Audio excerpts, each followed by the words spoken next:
والسلام عليك يا حبيب الله الصلاة والسلام عليك يا حبيب الله وعلى آلك وأصحابك يا رسول الله وعلى آلك وأصحابك يا رسول الله نويت سنة الاعتكاف نويت سنة الاعتكاف کئی دنوں سے ذکر و اذکار اوراد و وظائف کے حوالے سے آپ درس سماعت کرتے ہوئے آ رہے ہیں اور اس میں متعدد تعداد بتائے گئے ہیں۔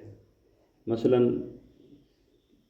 کسی روایت میں یہ ہے کہ 33 مرتبہ ہر نماز کے بعد سبحان اللہ الحمدللہ پڑھیں اور 34 مرتبہ اللہ اکبر پڑھیں، تو اس کے فضائل بتائے گئے کہ یہ فضیلتیں حاصل ہوں گی۔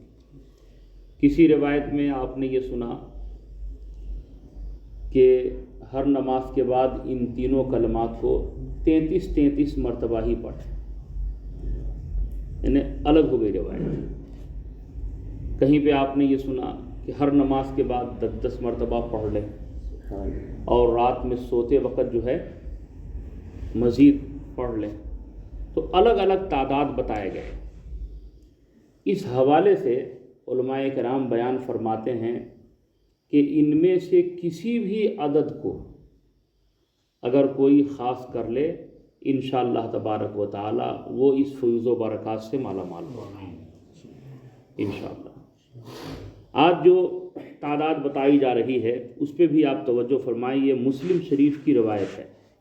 میرے اور آپ کے آقا احمد مجتبی محمد مصطفیٰ صلی اللہ تعالی علیہ وآلہ وسلم کا فرمان عالی شان ہے کہ جو شخص ہر نماز کے بعد 33 بار سبحان اللہ الحمدللہ اور اللہ اکبر کہے، یعنی اس میں لاسٹ والا جو ہے وہ 34 بار نہیں ہے بلکہ 33 بار تینوں کلمات کو پڑھنا ہے۔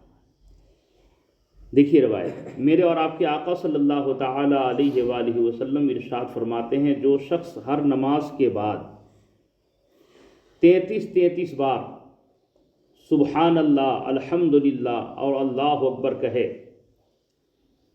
پھر 100 کی گنتی پوری کرنے کے لیے اس طرح سے کہے لا الہ الا اللہ وحدہ لا شریک لہ لہ الملک و لہ الحمد وہو علی کل شیء قدیر، یہ ایک مرتبہ کہے تو آقا صلی اللہ تعالی علیہ وسلم ارشاد فرماتے ہیں اس کے گناہ بخش دیے جاتے ہیں خواہ سمندر کے جھاگ کے برابر۔ سبحان اللہ سبحان اللہ۔ سمندر کا جھاگ، سمندر میں جو پانی ٹکراتا ہے اور اس سے جو پھین اٹھتا ہے، جو جھاگ اٹھتے ہیں نا، دور سے اگر دیکھیں گے تو کبھی کبھی اتنا بلند ہوتا ہے لگتا ہے جیسے پہاڑ نظر آ رہا۔ تو اگر اتنا بھی ایک کسی کے گناہ ہیں تو بھی وہ گناہ جو ہے ان کلمات کو نماز کے بعد اگر وہ پڑھتا ہے تو اس کے گناہ معاف کر دیے جائیں۔ اچھا، ایک بات اور، یہ اوراد و وظائف کے حوالے سے جو یہ بتائے جا رہے ہیں کہ اس کے گناہ اگرچہ سمندر کے جھاگ کے برابر ہوں معاف کر دیے جائیں گے۔ اس سے پہلے والے درس میں آپ نے سنا تھا کہ ایک دن ایک شخص سے سرکار نے فرمایا کیا تیرے گناہ درخت کے پتوں سے بھی زیادہ ہے؟ اس نے کہا ہاں اس سے بھی زیادہ ہے۔ تو کلمہ شریف پڑھ تیرے گناہ بخش دیے جائیں گے۔ تو اس سے بخشے جانے سے کیا مراد ہے؟ کون سے گناہ بخشے جاتے ہیں؟ اس پہ بھی توجہ رکھنا ضروری ہے۔ ان گناہوں سے مراد ہے گناہ صغیرہ۔ کون سے گناہ؟ گناہ صغیرہ۔ گناہ کبیرہ نہیں بخشے جائیں گے، یاد رکھیے گا۔ ذکر و اذکار اوراد و وظائف پڑھنے سے گناہ کبیرہ نہیں بخشے جائیں گے۔ گناہ کبیرہ بخشے جانے کے لیے توبہ کرنا ضروری ہے نا؟ اب کوئی ان روایت کو سنے اور اس کے بعد دن بھر شراب پیے اور رات میں نماز پڑھے، عشاء کی، آپ بیٹھ کے ذکر کریں اور سوچے کہ ہمارے گناہ بخش دیے جائیں گے، نہیں۔ جو گناہ کبیرہ ہے اس کے بخشے جانے کے لیے کیا ہے؟ توبہ ضروری ہے۔ اب کوئی نماز چھوڑ رہا ہے، نماز ہی نہیں پڑھ رہا ہے اور بیٹھ کر کے ذکر کر رہا ہے تو سوچتا ہے کہ ہم کو فضائل حاصل ہو جائیں گے، نہیں۔ بغیر نماز کے اگر کوئی شخص اوراد و وظائف کرتا ہے تو اس کے اوراد و وظائف اس کے منہ پہ مار دیے جائیں گے، اس لیے کہ نماز ضروری ہے۔ ہاں، نماز کے بعد یہ کرنا ہے، سمجھ رہے ہیں؟ تو یہ جو گناہ بخشے جانے کا جو بتایا جا رہا ہے، یہ کون سے گناہ ہے بولیے؟ گناہ صغیرہ۔ گناہ کبیرہ کے لیے کیا ہے؟ توبہ کرنا ضروری ہے۔ یہ دو باتیں میں نے بتائی، اور تیسری باتیں بھی سن لیجیے۔ کچھ گناہ ایسے ہیں جو توبہ کرنے سے بھی معاف نہیں ہوتے، سمجھ رہے ہیں؟ اب تین باتیں یہاں پہ آ گئی۔ ایک، کچھ گناہ ایسے ہیں جو صرف اوراد و وظائف پڑھنے سے معاف ہو جاتے ہیں، وہ کون سے گناہ ہوئے؟ گناہ صغیرہ۔ کچھ گناہ ایسے ہیں جو بغیر توبہ کے معاف نہیں ہوتے، وہ کون سے گناہ ہیں؟ گناہ کبیرہ، بڑے گناہ، جیسے جھوٹ بولنا، چوری کرنا، یہ سب کیا ہے؟ گناہ کبیرہ ہے۔ اور کچھ گناہ ایسے ہیں جو توبہ کرنے سے بھی معاف نہیں ہوتے، وہ ہے حقوق العباد۔ حقوق العباد یعنی کسی کا دل آپ نے دکھا دیا، اور کسی کا دل دکھانے کے بعد آپ چلے آئے مسجد، نماز پڑھے، توبہ کیے، معاف نہیں ہوں گے۔ اگر ماں باپ کا دل دکھایا اور اس کے بعد خوب نماز پڑھ رہا ہے، سوچ رہا ہے کہ ہم نمازی ہو گئے، اب ہمارے گناہ معاف ہو جائیں گے، ایسا نہیں۔ جس کا دل دکھایا ہے پہلے اس سے معافی مانگنا ضروری ہے۔ اگر اس نے معاف کر دیا تو اس کے گناہ معاف ہوں گے۔ بات سمجھ میں آ رہی ہے؟ اللہ تبارک و تعالی ہمیں آپ سب کو عمل کی توفیق عطا فرمائے۔ اللہ رب محمد صلی اللہ علیہ وسلم، نحن عباد محمد صلی اللہ علیہ وسلم۔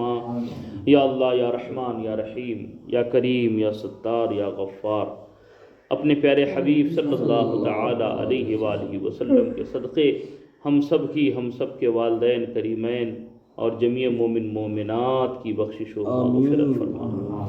یا اللہ، تمام گناہ صغائر و کبائر سے تیری بارگاہ میں توبہ کرتے ہیں، مولا ہم سب کے توبہ کو تو قبول فرما۔ یا اللہ، ہم سب کے تمام نیکیوں کو تو قبول فرما، تمام گناہوں کو تو معاف فرما۔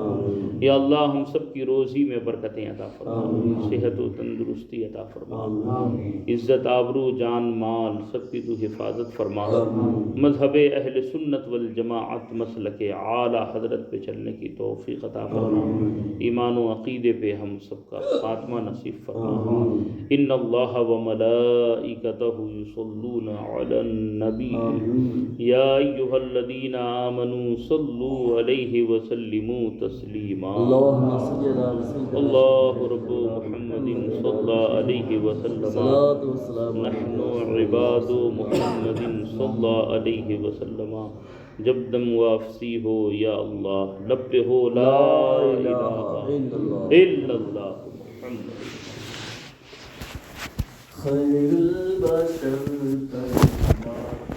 سلام، لاکھوں درود اور لاکھوں سلام، خیر البشر پر لاکھوں سلام، لاکھوں درود اور لاکھوں سلام۔ اعلیٰ سے اعلیٰ تیرا مقام آقا، اعلیٰ سے اعلیٰ تیرا مقام، سب انبیاء کا تو ہے امام، سب انبیاء کا تو ہے امام، کل اولیاء ہے تیرے غلام، خیر البشر پر لاکھوں سلام، لاکھوں درود اور لاکھوں سلام۔ سب کو میسر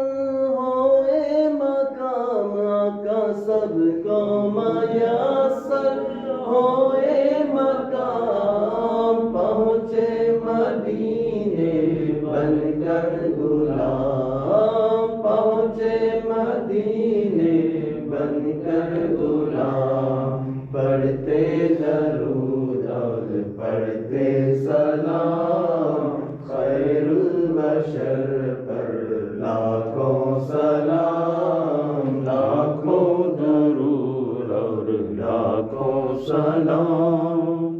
الصلاۃ والسلام علیک یا رسول اللہ، الصلاۃ والسلام علیک یا حبیب اللہ، وعلی آلک وصحابک یا رسول اللہ، صلی اللہ تعالی علیہ وآلہ وسلم۔ اللہ رب محمد صلی اللہ علیہ وسلم، نحن عباد محمد صلی اللہ علیہ وسلم، سبحان ربک رب العزۃ عما یصفون، وسلام علی المرسلین، والحمد للہ رب العالمین، بحق لا الہ الا اللہ محمد رسول اللہ۔ اللہ رب محمد صلی اللہ علیہ وسلم، نحن عباد محمد صلی اللہ علیہ وسلم، اللہ رب محمد صلی اللہ علیہ وسلم، نحن عباد محمد صلی اللہ علیہ وسلم۔